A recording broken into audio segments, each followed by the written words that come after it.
Good morning, everyone. I'd like to extend a warm welcome to you all to this online seminar hosted by the Shepherd and Wedderburn Construction and Infrastructure Group. This morning, we're going to be hearing from 5 speakers on 4 topics. The overall topic heading that we'll be speaking to today is Hot Topics in Construction 2022. And we have our team of specialists from Shepherd and Wedderburn addressing some individual topics under that heading. Our specialists advise contractors and clients across the industry, so they have a broad insight into the current trends and are able to therefore share their insights with you this morning. We're also delighted to welcome a guest speaker, Robert Morris from Marsh Commercial, who will be speaking on his specialist topic of the PI insurance market. Now, I'll come to the detail of the topics in a minute, but just before then, a reminder as to the format for this morning's session. We're due to finish at 11:15. We hope to finish our talks around 11 a.m. this morning, and that should leave 10 to 15 minutes for questions and answers. You will find that there is a Q&A function at the bottom of your screens, so please type in any questions that you have, and we'll endeavour to answer those at the end.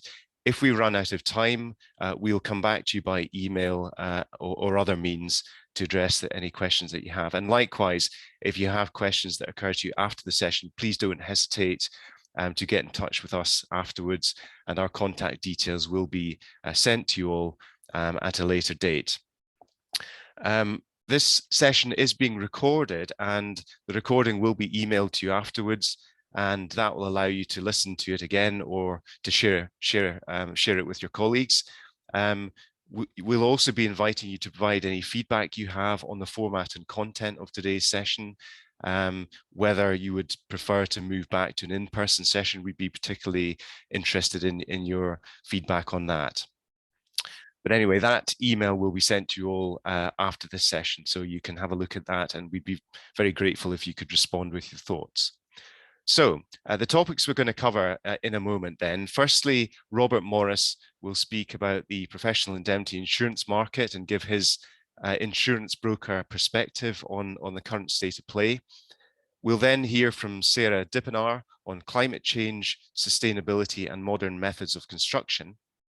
And after Sarah, we'll hear from Alison Horner on market pressures and supply chain issues and trends on those topics from the past 6 months. And then finally, we'll hear from Chiara Pieri and David Anderson with an update on the Building Safety Bill, defects and time bar considerations. So I hope you find the next hour or so interesting. And just as a reminder, if you do have any questions, please do type them into the Q&A function box, and we'll hopefully get round to those just after 11. So with that, I'll now hand over to our first speaker, Robert Morris, who, as I said, we're very grateful, and he is from Marsh Commercial, and he will speak to the PI insurance market. Robert, thank you. Good morning, everyone. Thank you for the introduction, Ian. As Ian said, my name is Robert Morris. I work for Marsh Commercial, specialising in the placement and servicing of professional indemnity insurance for construction professionals. My talk today just be an update of the professional indemnity market for construction firms with an outlook for 2022 and beyond. First slide, please. I just thought it'd be worth just quickly doing a quick recap of the previous year, 2021. Safe to say, unfortunately, it was another very difficult trading year in this sector for contractors and consultants alike. It's probably about the 3rd year now we've entered into what we call a hardening professional indemnity market, which sort of came into play sort of tail end of 2018 into 19. In 2021, unfortunately, was another very difficult year for all in that sector. What do we mean by a hardening hard market? Basically, as it says on the slides, it's unfortunately not particularly client friendly in that we experience, premium rating increases, insurance companies reducing the limits of indemnity that they're offering, and imposing more onerous policy terms and conditions to the policies that they offer to the clients. We're also faced with the difficulty, and we have a restricted number of insurance markets at our disposal, in particular in some sectors for the placement of the primary insurance layers for clients, which proves problematic.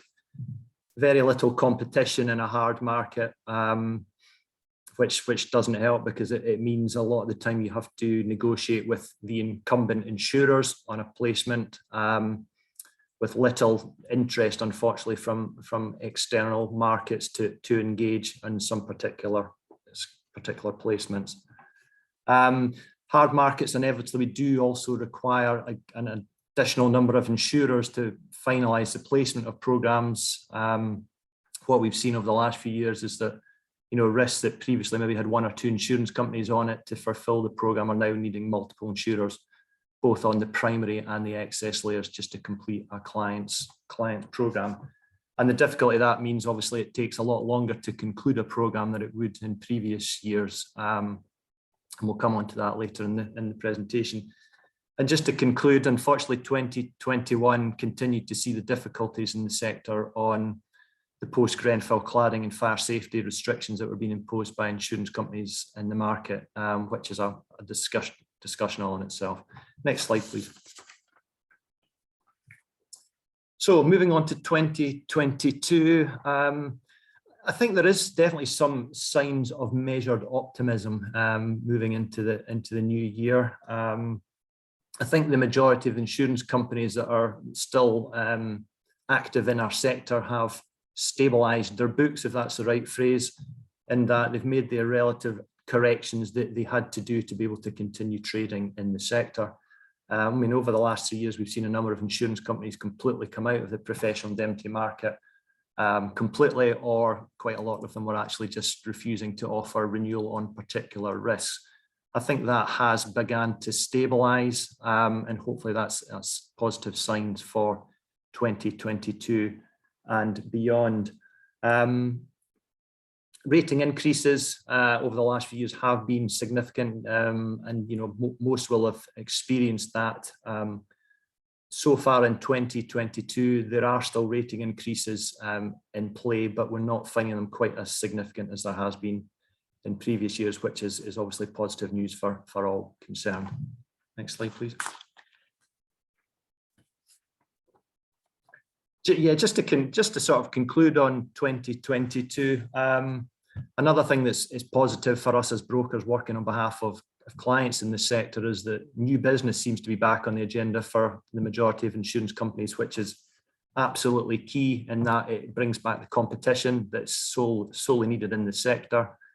So that's really encouraging that insurance companies are picking up the phone to us now and actually asking if they can engage in looking at new business inquiries, which they haven't been doing for the last number of years. We're also finding some new insurance companies are coming into the market, which again is great news, because again that provides extra persons that we can speak to and engage our clients with to help them sort of fulfill their program placements. So that's very encouraging news. Another thing that's quite key for us as insurance brokers in the market is that, with the pandemic and the position it is now, we're actually able to now go and see insurance companies face to face again, which we've not really been able to do over the last couple of years. That's quite an important factor for us, in being able to sit down and look at insurers face to face and actually negotiate placements with them, which was the traditional way we used to do that pre-pandemic. So that has to be a positive thing for us as brokers, and then hopefully that filters through with positive news for the clients. Fortunately, the last one, the continued fire safety and cladding issues does continue to pose a lot of problems in this sector for contractors and construction consultants alike. Obviously, you're all aware of the recent government announcement, extra money being made available to the leaseholders to rectify the problematic cladding, but passing that financial burden on to the developers inevitably is going to have implications for contractors and consultants alike being brought into the mix to fund that replacement sector. That really is not really helping the PI insurers, and it's undermining any sort of implications that or feelings that they might have that they can engage more in this space and potentially look to offer more favourable covering in this sector other than the blanket exclusions that tend to be the norm. This will just continue to, unfortunately, just carry on, and we just have to watch this carefully and see how the position develops going forward. Next slide, please. Just a quick conclusion from me. I mean, obviously, as I'm saying, there is signs of optimism in the professional indemnity market, which is great for all concerned, but it's still a difficult market, and there's no way around that, to be honest. It's still vitally important that the presentation that is put forward to the insurance market is robust and as detailed as possible. I think it's key, obviously, that clients engage as early as they can in advance of a renewal with their insurance broker to establish what they're going to present to the insurance market with as much detailed information regarding the firm in terms of good risk management practices and processes that the firm have in place. If they have had any claims over the previous years, the lessons that have been learned from these intimations to give the insurers comfort that, notwithstanding the issues that have the firms have faced, they've learned from them and they've moved on from them, hopefully to mitigate any chances of them recurring in the future.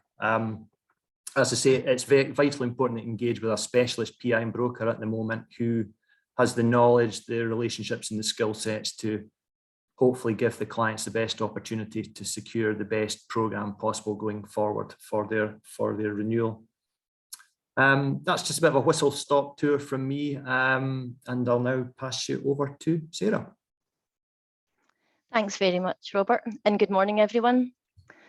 Climate change, sustainability, and modern methods of construction are all buzzwords in the construction industry right now.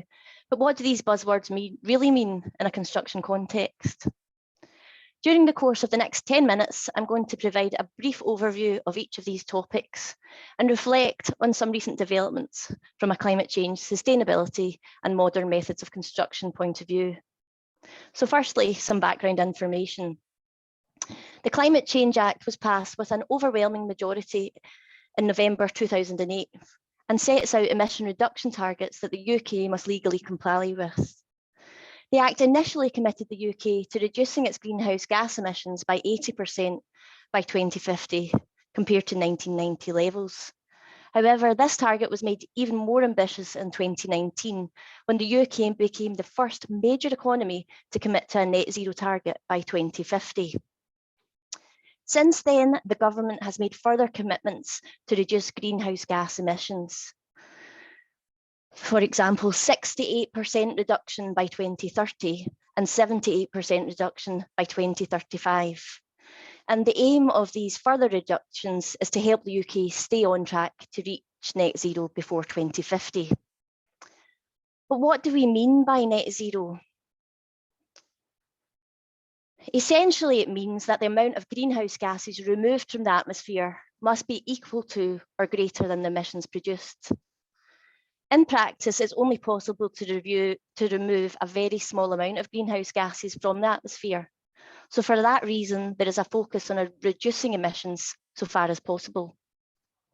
And the target of net zero by 2050 is aimed at limiting global warming to an increase of 1.5% compared to pre-industrial levels. But even if this limit is met, there will still be negative impacts on the climate that we need to prepare for. So what role does the construction industry play in the race to net zero? Well, a recent report by the Royal Academy of Engineering has stated that if urgent action is not taken at pace and at scale, the construction progress will jeopardise attempts to meet the 2050 net zero target. So let's look at some stats to put this into context. According to a 2020 report by the United Nations Environment Programme, the construction industry accounted for 38% of total global energy-related CO2 emissions in 2019. Globally, we consume more than 4.1 billion tonnes of concrete every year. And the magnitude of this can be realised when we consider the fact that water is the only other material we consume more of than concrete. It's estimated that UK built environment is currently responsible for 25% of total UK greenhouse gas emissions. And if you add surface transport to this, the total share of UK emissions increases to 42%. So what action can be taken to prevent construction processes jeopardising the attempts to meet the 2050 net zero target? The Decarbonising Construction report, commissioned by the Royal Academy of Engineering, expressed the view that the construction sector is currently lacking in two key areas. Firstly, there is a lack of mandated emission reduction targets for material extraction, the construction process itself, and operational carbon, which is essentially the amount of carbon emitted during the operational phase of an asset. Secondly, there is no clear roadmap that clearly outlines the actions needed to decarbonise the sector or defines the roles of the various key players in the sector. Others have suggested that changes are required to the procurement processes themselves, and that procurers should use their purchasing power to stipulate whole life carbon performance and embed low carbon design.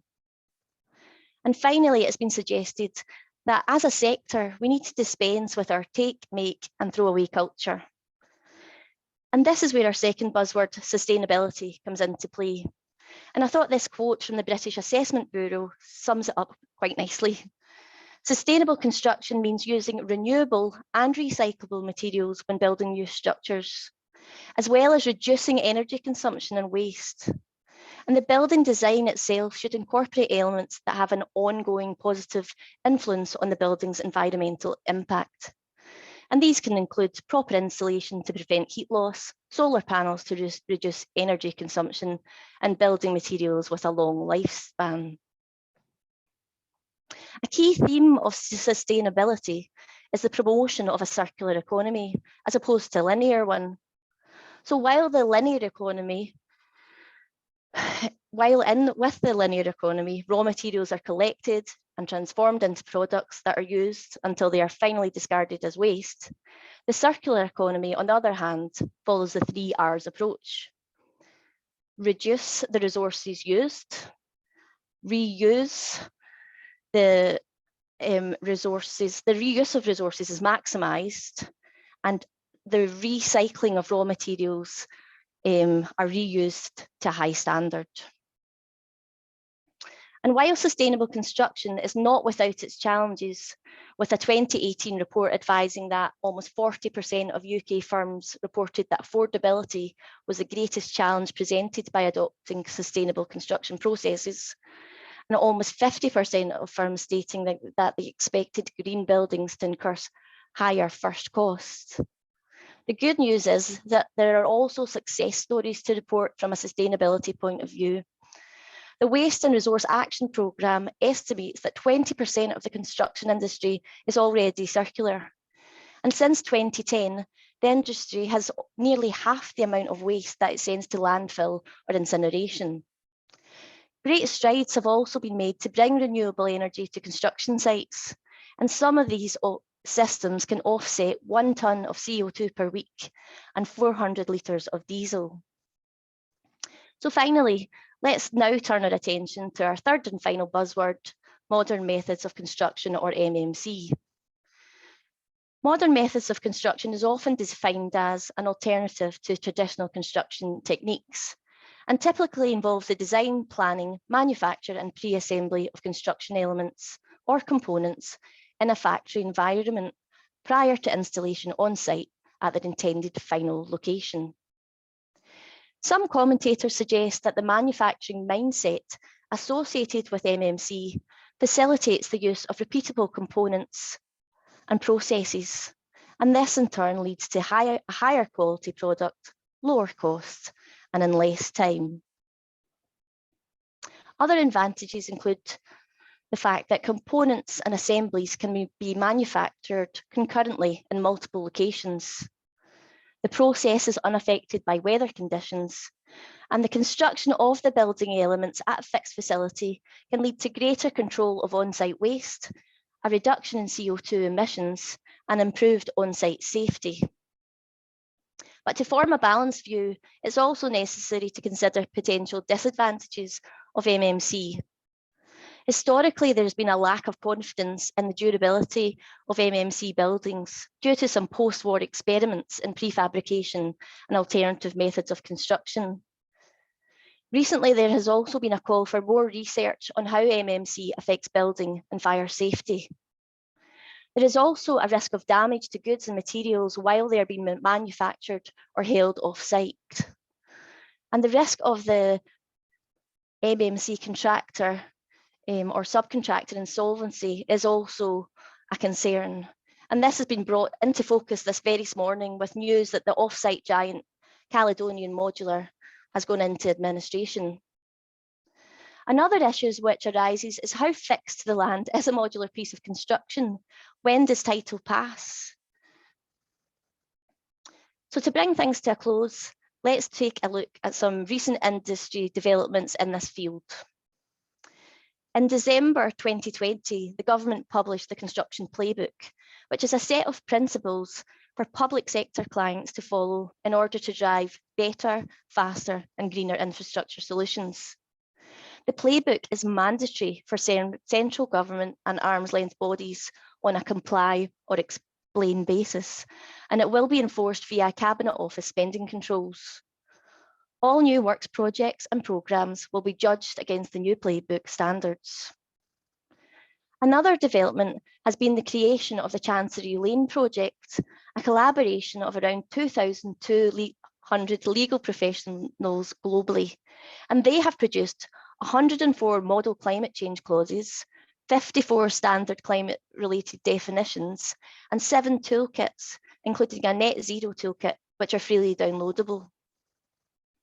The NEC also announced in January 2022 that it will be preparing a contract option which will allow clients to include climate change requirements and targets into their NEC contracts.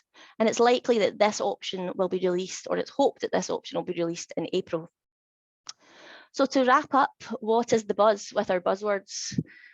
There is no doubt that climate change, sustainability, and modern methods of construction are developing areas of law, with many challenges ahead.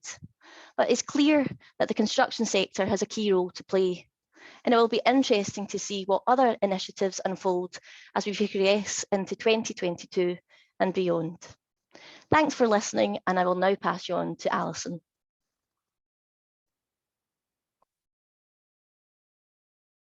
Thanks very much, Sarah. I'm going to spend a few minutes this morning just looking at market pressures, supply chain issues, and how some of that is starting to flow through into contract negotiation and risk allocation. Well, I don't think anyone would deny that 2020 and 2021 were tough years for the construction industry, as well as the country as a whole. The pandemic's impact was unavoidable, causing governments to increase taxes, workforces were diminished by the virus, as all of the necessary restrictions in terms of working methods and social distancing took their toll on productivity. Brexit also had an effect in terms of uncertainty around regulation, delay to shipments, exacerbated by the shortage of HVG drivers. Estimates are that there's been a 42% drop in the number of EU workers in the construction sector since Brexit. As we move on into 2022, although the impact of some of these problems are receding, the wider war in Ukraine, the impact of the war in Ukraine now brings more stress to an already very challenged sector. Next slide, please. The Bank of England announced at the beginning of February that Cpi inflation is expected to hit 7.25% in April, which is a level not seen for decades. That, in fact, I think was revised in the last couple of days to something in excess of 8%. And the impact of the Ukrainian war and resulting sanctions is hitting energy prices. And of course, I think that the impact of that is likely to push that predicted peak back further into 2022. Of course, construction has had its own challenges in relation to particular hikes in the cost of materials. The government figures published in January by the Department for Business, Energy and Industrial Strategy noted that fabricated structural steel was up 59%, and concrete reinforcing steel bars up 51%. And there have been similar hikes in the cost of other materials. We're also seeing just very recently the impact of the Ukrainian war affect material supplies even further. Anecdotally, we're aware that some suppliers in Eastern Europe are no longer taking orders, and that's exacerbating the position, particularly under existing contracts, where clients are then having to look to other alternative suppliers, and prices are being pushed up even further. So challenging times, and contractors and developers understandably are just looking at their options as regards risk allocation and pricing in construction contracts, and also increasingly reviewing their existing contract terms to see if there are grounds for relief in particular circumstances. Now, in terms of how we're seeing all of this translate into changes in contracting strategy and trends, I think generally there's a noticeable shortening in timescales within which parties want to get into contract, primarily, of course, just to fixed prices, assuming the use of lump sum contracts. So there's a real rush to get into contract. So far, we're not seeing any significant move away from lump sum contracts. In particular, design and build with innovation is still the main procurement route in the majority of projects with which we're involved. We're still seeing Brexit and COVID clauses in contracts as parties prefer to deal head on with the allocation of specific risk, of course, in relation to future impact of either of those. And we're also seeing fluctuation provisions or some variant of those being dusted down for the first time in a very long time. Now, it's not always possible to get into contract as quickly as parties would ideally like. So, of course, we're seeing letters of intent and advanced purchase of certain materials. Next slide, please. Letters of intent are nothing new, but their use is on the up. So please forgive me if I take a little bit of time just to emphasize the dangers of using letters of intent. Case law over the years has demonstrated this time and time again. So, for example, would you enter a contract on a basis which left unclear price, completion date, quality standards of work, applicable terms of contract? Well, in some cases, that's exactly what parties have done when a letter of intent is used, which is not properly drafted and is then followed through, or not followed through rather, by entering into a formal contract. Now, it's impossible to generalise as to the precise legal effect of a letter of intent because it turns entirely on the drafting of the letter which is used. So when should you contemplate use of a letter of intent? Well, these aren't my words. These are the words of Mr. Justice Colson in Cunningham and Collett back in 2006, but I think they still hold true. Where the scope or price are either agreed or very close to being agreed, where contract terms are or are likely to be agreed, so no red flags, where the start and finish dates and the programme are broadly agreed, and where there is very good reason to start work in advance of the formalisation of the contract documents. Now, there may, of course, in the current climate be very good reasons to try to start work or at least place orders prior to formal contract signing. So that's appreciated. So what should you focus on if you are if you're going to enter into letter of intent? Well, it's very wise to set a limit to both the scope of work that can be carried out and also the maximum payment that can be made pursuant to the letter of intent. There should be an express expiry date so that progress towards a signed contract doesn't drift. You can extend it, but you need to think about that and agree it. And if it's for the pre-order of materials, make sure that you're aware of any cancellation charges and or that you include assignation or innovation provisions so that if negotiations come to a halt with your current contractor, you can take over that order. Now, these are just minimum requirements. You also need to think, of course, about IP rights, CDM, insurance, but these are very important points to bear in mind. Next slide, please. I also want to have a look at fluctuation clauses. As I mentioned, we are starting to see these for the first time in a very long time. The term fluctuation provision, fluctuation clause, refers, of course, to the compensatory clauses in construction contracts, which allow the price to be adjusted to reflect changes in either law, taxes, cost of materials, or labour during the contract period. Where these aren't used, then in most contracts, that risk of price rise in particular is borne by the contractor. So the aim of the fluctuation provisions where they're adopted is to transfer some or all of the effective price changes from the contractor to the employer by way of adjustment of the final contract price. Now, in terms of the standard forms, the JCT includes an ability to apply one of 3 fluctuation options, but that has to be done by selection in the contract particulars. And the NEC has, of course, a secondary option, which would need to be selected. In recent years, these fluctuation provisions have been commonly either deleted or ignored because prices have been historically pretty stable. Now, whether or not, of course, parties decide that it's appropriate to include a fluctuation provision and the form of that provision will include on will depend on a number of key issues. So the type of project, the form of contract, the degree of risk, key materials which are at risk of price increases, and also very often the lender's viewpoint. So there are a number of factors to consider, and the specific wording of clauses should also be considered in the light of those factors. So, for example, it may be that rather than incorporate wholesale one of the standard fluctuation provisions, parties might agree to apply the fluctuation provision to a particular key material, for example. So perhaps the price of timber or steel. And these can be done by bespoke arrangements. It's also worth mentioning advance payment for off-site materials.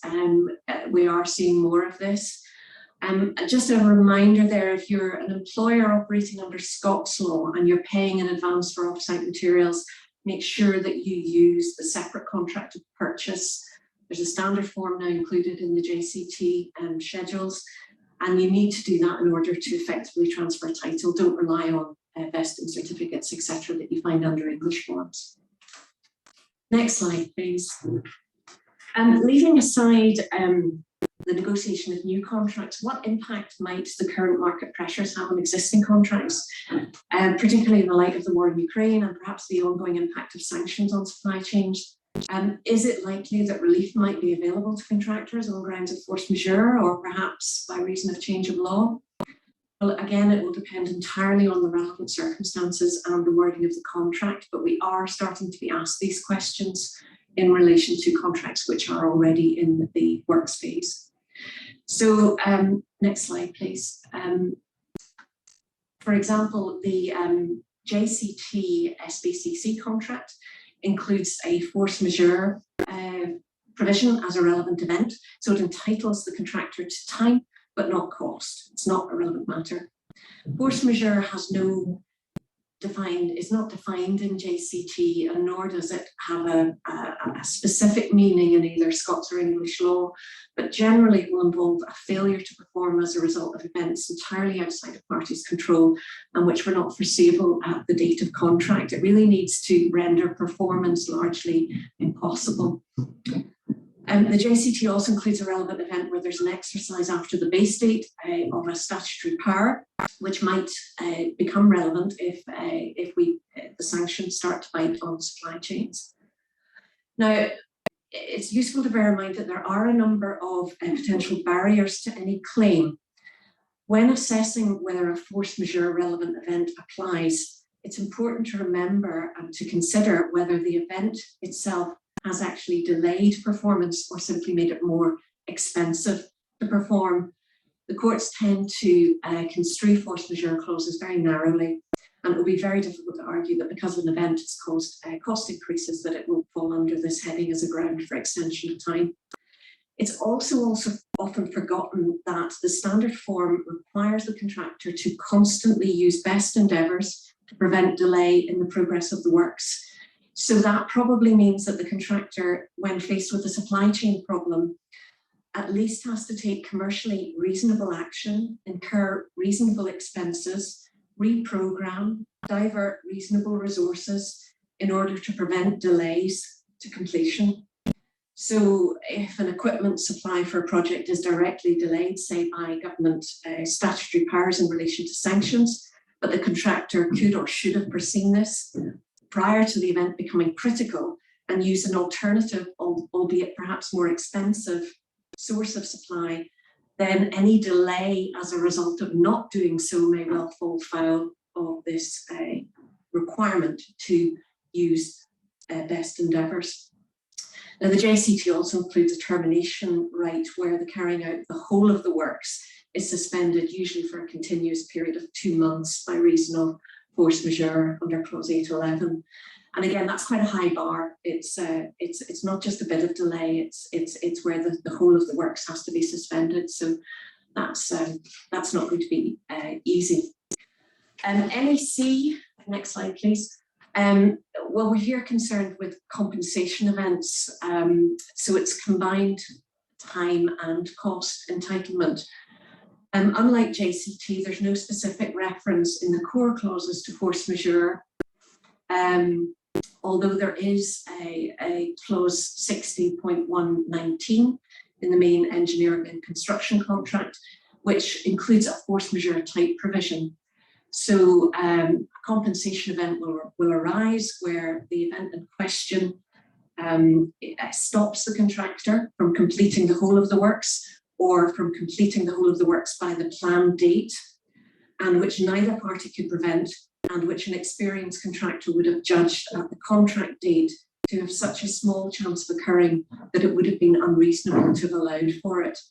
So again, seeking relief on the basis of NEC4 is not unproblematic where the issue is higher prices as a result of war or sanctions, rather perhaps than delay to completion or prevention.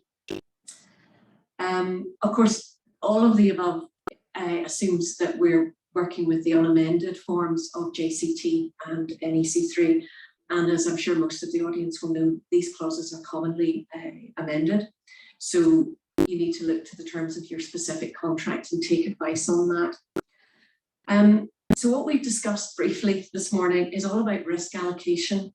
And whilst parties will have to work within the terms of the contracts that they've already entered into, when negotiating new contracts, it really makes sense for contracting parties to deal with these risk issues head on so that there's clarity and everybody understands exactly where risk lies. And just finally, final slide, I'm constantly reminded of Sir Michael Latham's words from way back in 1994, which still hold true. No construction project is risk-free. Risk can be managed, minimised, shared, transferred, or accepted, but it cannot be ignored. Thank you. I'll now hand over to Ciara.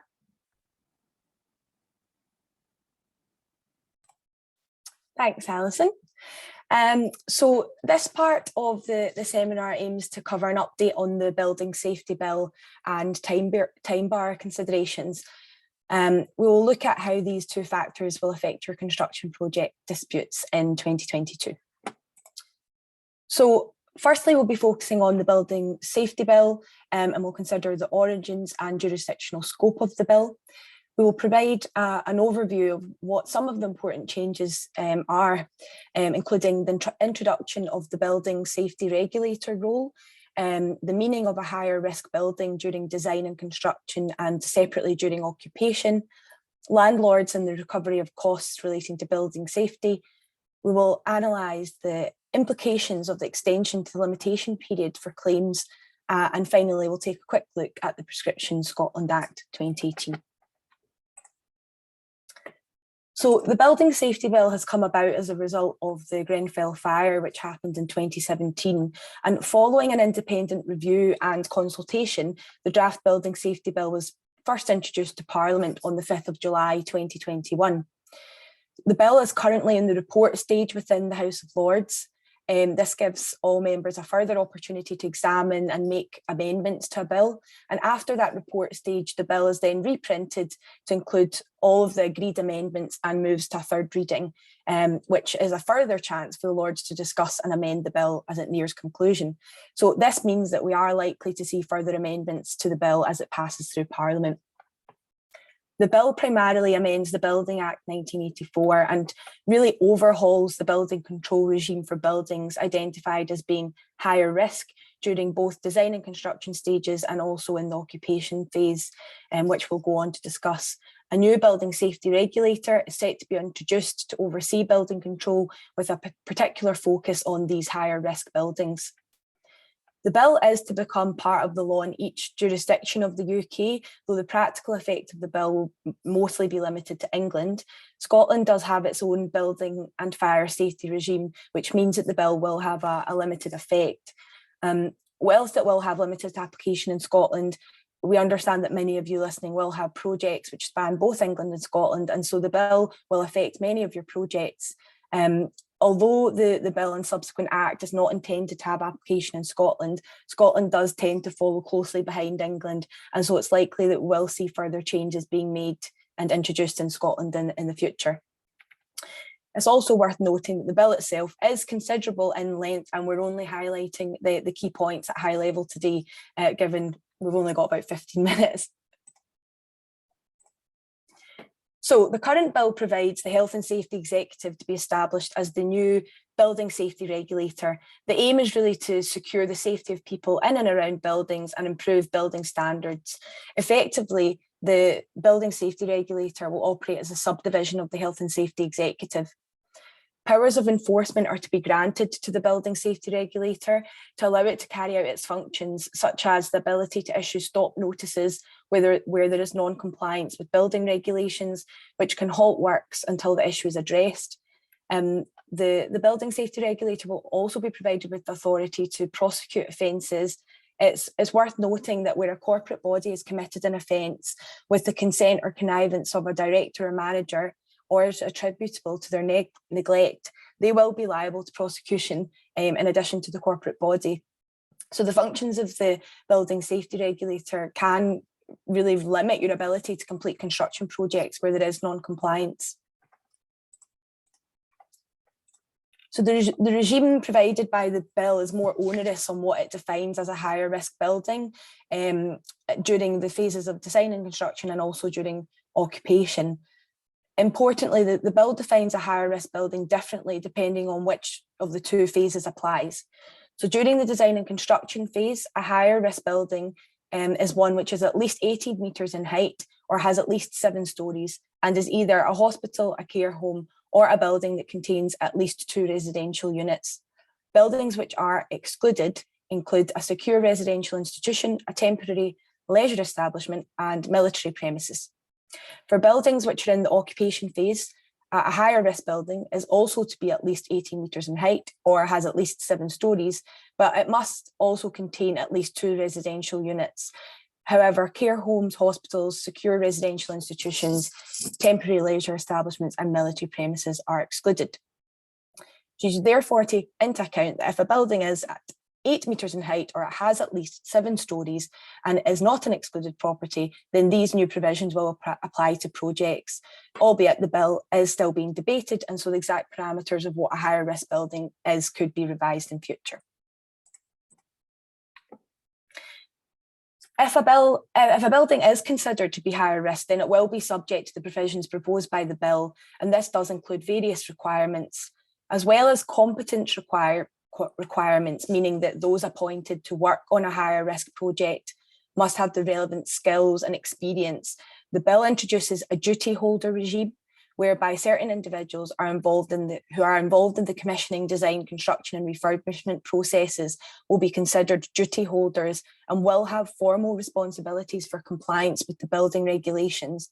This is intended to ensure that these individuals fully engage with the relevant regulations and don't treat them as a tick box exercise.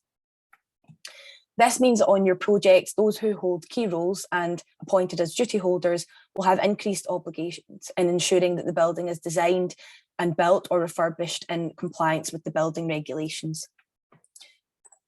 The bill establishes a three-part gateway regime at key stages during the design and construction of a building and introduces new requirements during construction. So Gateway 1, or the planning gateway, is there to ensure requirements are met at planning permission stage on developments with a higher risk building, shown through the submission of a fire statement. Gateway 2 occurs before the work on construction starts and when full plans for building control are submitted. This gateway allows for a hard stop, which means that the building safety regulator can stop construction until it considers that the design of the duty holder is in line with the functional requirements of the building regulations. At Gateway 2, and as part of the government's commitment to ensure that the industry plays its part in contributing towards the costs of remediation, they are introducing a levy on developers, which Robert touched on earlier. So when a developer provides their full plans at Gateway 2 for building control approval, the developer may be required to pay a levy to cover the cost of replacing defective cladding rather than leaseholders.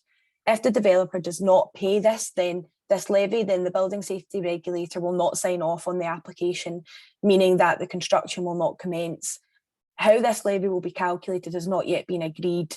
It could result in many buildings being left in limbo with remedial works paused until funding resolutions are found. The third gateway comes when the building control body reviews the work completed against the building regulations at completion.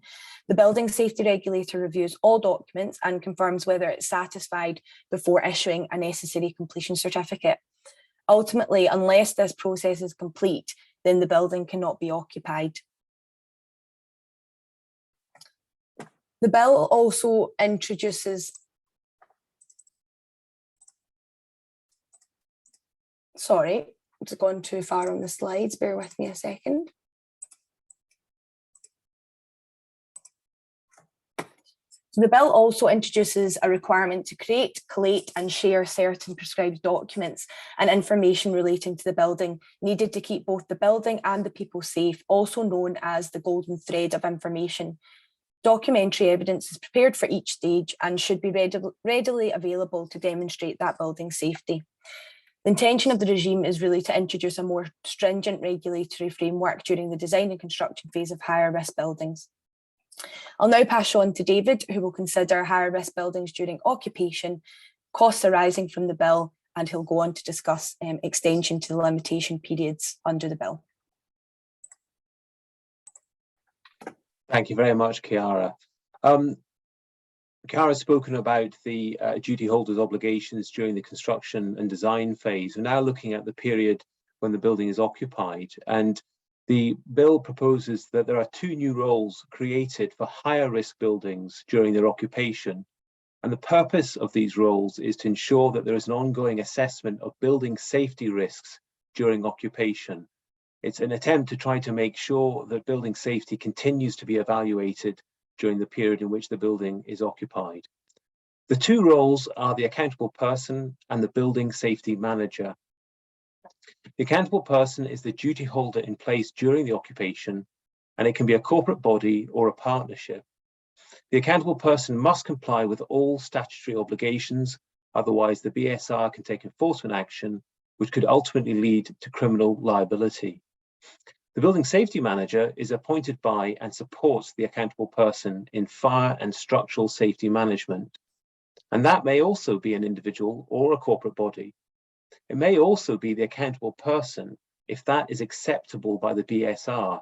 And the BSR has to be made aware of the identity of the building safety manager, and it also has the right to veto any appointment. So it maintains an element of oversight as to who is fulfilling that role. Once the building in question is occupied, these roles must be fulfilled in accordance with the requirements of the bill. The aim is that building safety standards are raised and maintained over the course of the occupation. Now, this will inevitably give rise to additional costs being incurred, and there's been a great deal of debate as to who should be responsible for the costs arising from defects, in particular with regard to cladding. And there have been a number of proposed amendments to the bill which would allow the Secretary of State to make provision for remediation orders to be served on landlords to remedy defects in a building for which they are responsible for the repair and maintenance. So that's a specific provision which allows the cost to be directed towards the landlord as opposed to any other party. The bill also establishes new legal duties for landlords and building owners of high-rise residential buildings, and they're buildings of 18 meters or at least 7 stories, and their obligations are to keep the building safe. Now, there will be a cost associated with some of these duties, which can, in certain circumstances, be passed to the leaseholders through a new building safety charge. But in relation to the remediation orders and the remediation costs, the new provisions which have been proposed mean that no service charge is payable by tenants under a qualifying lease in relation to measures taken to remedy a defect or prevent any sort of risk materializing where the landlord is responsible for that defect. The proposed provisions also provide some protection for leaseholders in that a landlord who undertakes remediation works must also take reasonable steps to identify if a grant is payable and to obtain any such grant for those works, to ascertain any monies that can be obtained from a third party and to obtain it, and take prescribed steps regarding any other kind of funding.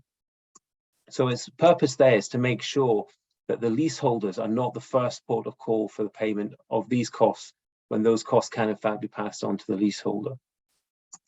Importantly, these provisions can't be restricted or constructed out of. The mechanism by which it's proposed that they should be introduced is due to amendments to the Landlord and Tenant Act, which would imply that certain clauses are put into the leases as a matter of law and therefore they can't be contracted out of. Practically speaking, the effect of this is to ensure that landlords must explore alternative methods of cost recovery. The common theme in all of these proposals is to extend the bill's application. Not only do these provisions expand the class of those who can be asked to remediate any defects or to pay for such works, they also broaden the classification of the buildings that can benefit from these measures.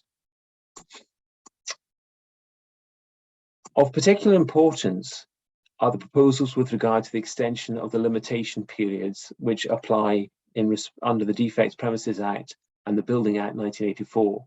Now, these proposals relate to the position in England, and I'll come and look at what the situation is in Scotland once we've dealt with the English provision. As I'm sure all of you will know, the limitation period is a period of time after which a claim becomes time barred.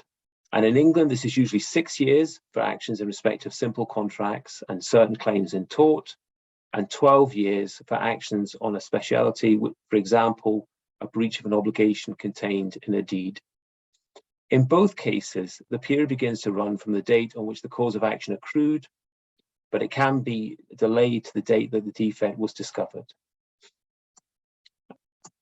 The primary aim of the extension is to allow leaseholders who are faced with costly service charge bills and cannot sell their homes the right to sort defects, such as cladding, through legal remedies, which otherwise would have become time barred.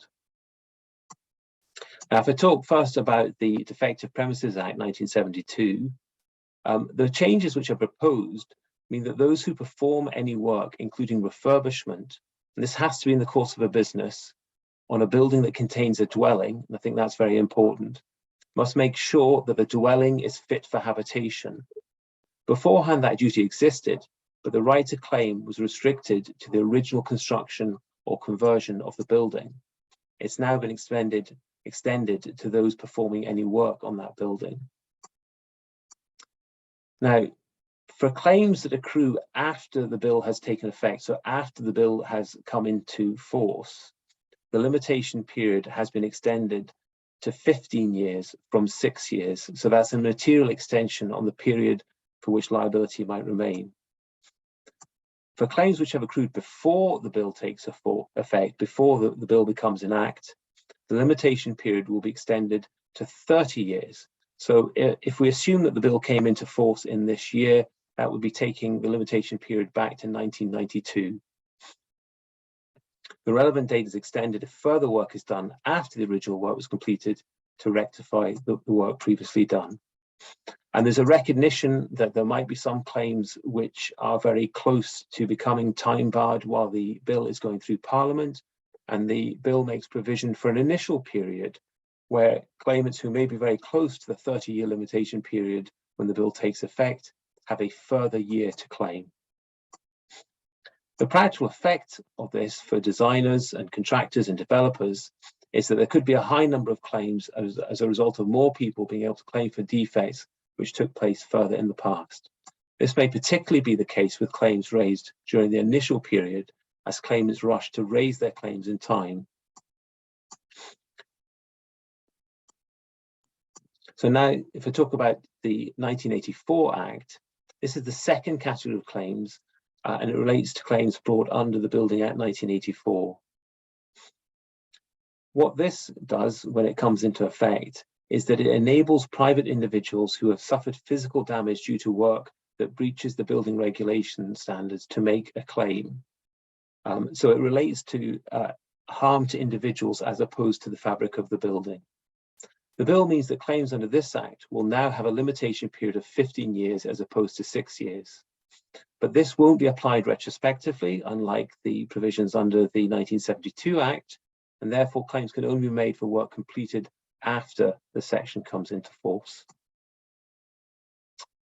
Now, I said that I would talk about the position in Scotland, and some of you may be aware that there's been provisions or proposals in Scotland to revise the position in connection with prescription, which is the Scottish terminology for limitation or time bar, for some time. And those are in a bill which was first prepared, an act which came into force an act which was passed in 2018 but has not yet come into force. It's now due to come into force on the 1st of June 2022. And the 2018 Act is designed to address several issues which arose following a number of cases which altered the previously understood way in which the law should operate in this area. In Scotland, a claim for defective work will be extinguished unless proceedings are issued within 5 years of the obligation in question becoming enforceable. And for these purposes, an obligation becomes enforceable when there's been a breach, and as a result of that breach, there's been loss, injury, or damage. In these instances, it's always very important to identify the obligation in question and determine when that obligation was breached on a case-by-case basis. But typically, the 5-year period for a claim for defective workmanship will not start to run until completion of the works in which the defect is located. Now, the commencement of the 5-year period can be delayed if the claimant was not aware and could not with reasonable diligence have become aware that it had incurred a loss. However, the case law to which I referred held that all that was required in this instance was that the claimant knew it had incurred a loss. It did not need to know that the loss was caused by a breach of obligation by another person or that it had a potential claim. Therefore, in extreme cases, the 5-year period could expire before the claimant knew that it even had a claim to make. Under Section 5 of the new Act, this is being changed. The start of the prescriptive period for any obligation to pay damages will now begin when the person who suffered the loss is aware that, firstly, loss, injury, or damage has occurred, that the loss, injury, or damage was caused by a person's act or omission, and the identity of that person. This will hopefully clarify the position in Scotland and avoid the situation where a claim could be lost by prescription before the claimant is actually able to commence proceedings. So, to sum up, ultimately, the scale and the number of amendments to the bill which we've considered mean it's unlikely that the bill will come into effect this year, and by that I mean the Building Safety Bill, and the proposed changes appear to reflect a cultural shift in the design, construction and maintenance of buildings in order to prevent tragedies such as Grenfell. The bill certainly imposes greater obligations upon developers, designers and contractors, and I think there's a growing need for everyone in the industry to become aware of what those changes are and how they might impact upon their own individual practice. But it will lead to a major sea change in how these issues are dealt with going forward. And that concludes the talk for today. And I'll hand back to Ian and the Q&A session. Okay, thanks very much, David, and thanks to all of our speakers for those presentations. We do have some questions, and I'd like to spend the next 10 minutes or so discussing those. The first question is to Robert Morris, our first speaker. And Robert, this is obviously in relation to the PI market and your comments at the beginning. And the question is as follows. Do you envisage a softening in the PI market given the high levels of construction activity and competition among insurers, or is the current hardening likely to continue for the foreseeable future due to legacy fire safety issues? Good question. It's a difficult one to answer, to be honest. I mean, we're always trying to be optimistic as brokers on behalf of clients. I mean, up till sort of 2017, the soft market had been in place for, you know, a good number of years. Then 2018 and 2019 came along with a bang, and the market just literally turned overnight. You know, we're now into our third year of a very hard market.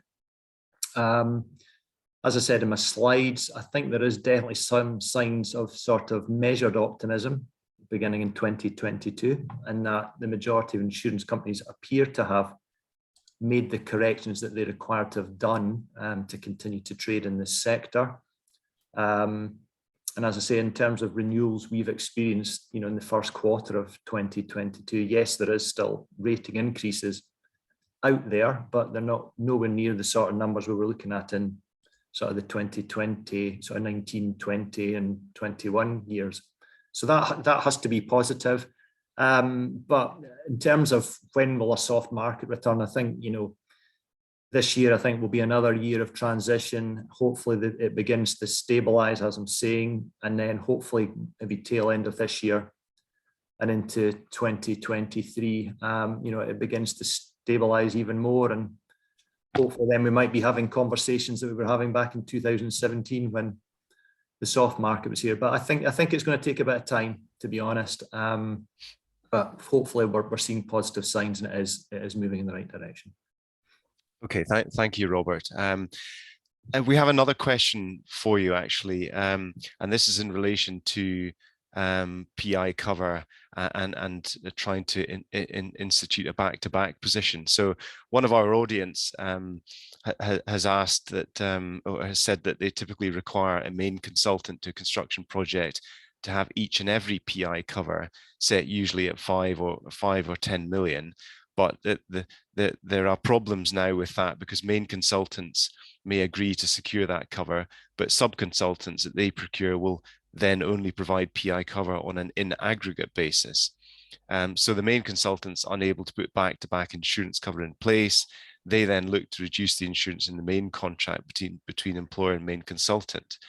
Is there a move away from each and every cover in your experience, or is it that that's just simply become too expensive to be used by certain smaller contractors? So I think, you know, is the market moving away from each and every cover generally, or is it just particular smaller contractors that can't afford that insurance cover? I think is the main question that's being asked. No, it's another very good question, to be honest. I mean, certainly in terms of the contracting side, you know, we've seen over the last good number of years that there has been a move away from the each and every claim available coverage for contractors to in the aggregate.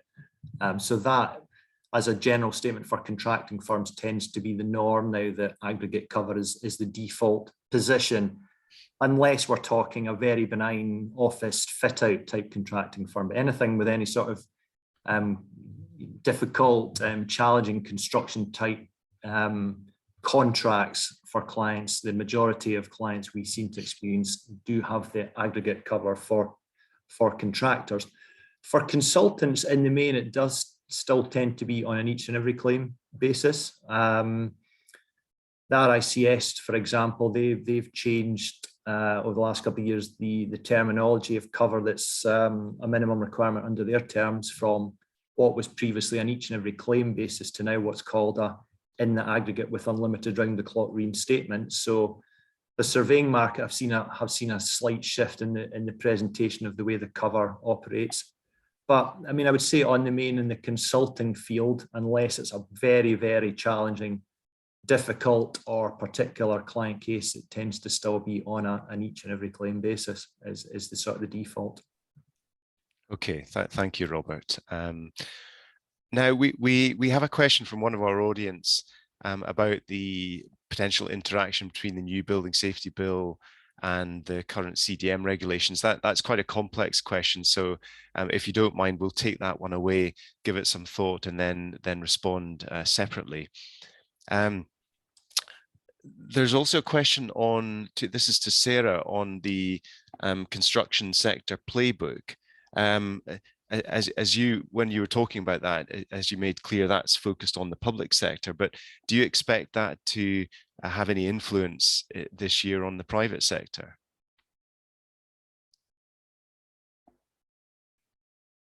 And that's sorry, I was struggling to unmute myself there.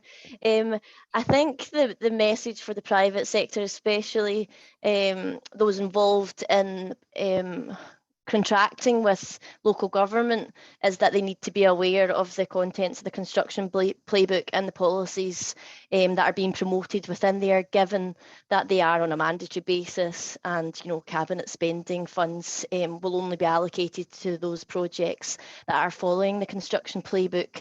So it is definitely something that both local government and contractors active in that market need to make themselves aware of, I would say. Yeah, but do you think it's likely that we'll see that trickle down to purely private sector projects also? Is that a trend we've seen in other similar developments or not? I think generally, the direction of travel in this push to net zero for 2050 is that, yeah, all work streams need to be taken into account the key themes of the playbook, which do include the climate change, sustainability, and so on.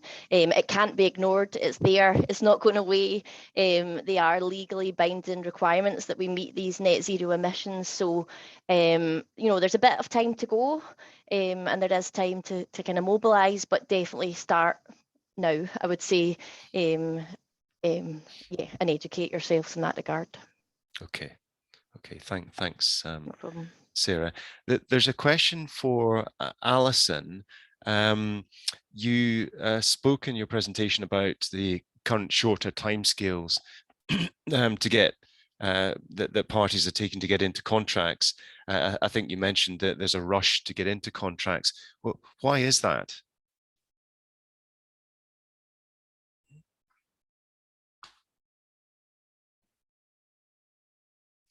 Alison, sorry, you're on mute.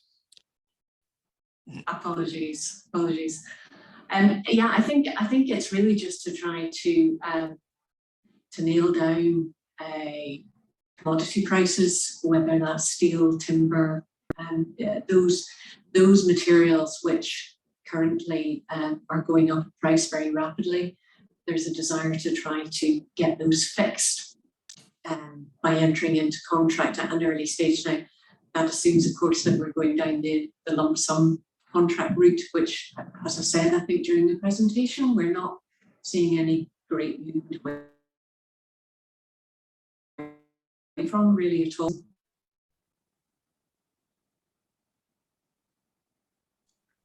Okay, thank you. We have another question. I think this is probably directed to you, Alison. It's in relation to the Building Safety Bill, but it's whether we should expect the standard construction contract forms to draft standard clauses to incorporate roles and deliverables that are likely to be required by the Building Safety Bill once it eventually becomes enacted. Do you think we should expect to see the standard forms bring some of those provisions in? I think that they'll probably have to at some stage, although I have to say, unless others on the panel are aware, I'm not aware of anything in process at the moment, but perhaps because the bill is still going through the House. But yes, you would expect the drafters of the standard form to have to react at some stage to the extent that that the requirements need to be reflected in contracts and roles allocated. Okay, thank you. And then there's a question. This is either for Chiara or David, and it's in respect of the building safety regulator position that the bill seems to be introducing, or at least is proposed to introduce at the moment. Now, I think, Chiara, you said that that was at the moment expected to be the HSE that would carry out that function. And it struck me while you're talking that there's a lot of gateway decisions and a lot of involvement for the BSR in the processes that the building safety bill is to bring in, and presumably the HSE would only be able to perform those functions if it's properly funded. And I know that we've seen instances in the past where the HSE has perhaps lacked some of the funding it's needed to carry out its functions. So has there been any publicity around the role that HSE is expected to perform, and any support it will be given to do that? Because I suppose the audience will be concerned about that creating delays in the planning and approvals process. Yes, I don't think it's been agreed as yet how that's going to look or what costs will apply, but certainly I think there is an expectation that the health and safety executive, that they will, whilst they will fulfil that role, that they will be probably paid for that role, and what that looks like at the moment is unclear. Okay. All right, and then just one final question then, and this is for Alison. It's a bit of I think an old chestnut, but it'd probably be helpful for the audience to have your quick review. You mentioned that in relation to off-site materials, that in Scotland, vesting certificates shouldn't be relied on because the difference in the passing of title is well, because there is a difference in Scotland in relation to the passing of title. Could you just quickly summarize what that difference is for the audience, please? Thanks, Ian. Well, the difference is essentially that in Scotland, in common law, you cannot pass title effectively without delivery. A construction contract in Scots law is not subject to sale of goods legislation, so you effectively have to take the contract outside of the realms of the construction contract, and you have to enter into a separate sale agreement. Now, I think I mentioned the SBCC in the 2016 editions included the standard purchase agreements in the schedules, and they should always be used to ensure that you are able, as an employer, to take title to the materials that you have paid for, albeit they have not been delivered. Does that answer the question? That does, thank you. Yeah, because I think a lot of our audience will operate around the UK, so it's important to know those differences. So that's very helpful. Well, I think I'll bring the session to a close now. We're on time, and that deals with the questions that our audience have. As I said at the beginning, if anyone has any questions that occurs to them after this session, then you will be provided with our contact details. So please don't hesitate to get in touch. And again, you will be provided with the opportunity to give us feedback, and we'd really value that. And that would be feedback in relation to content, but also the format of this session.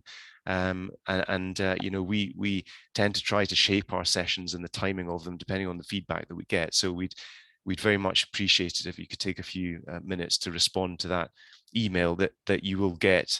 And that email will include a recording of the session, again, as I said at the beginning, to allow you to share it or listen to parts of it again as you like. So all that remains for me to say then is firstly to say thank you very much to all of our speakers for the time that you spent in preparing for and delivering this morning's presentation and answering the questions. So thanks very much.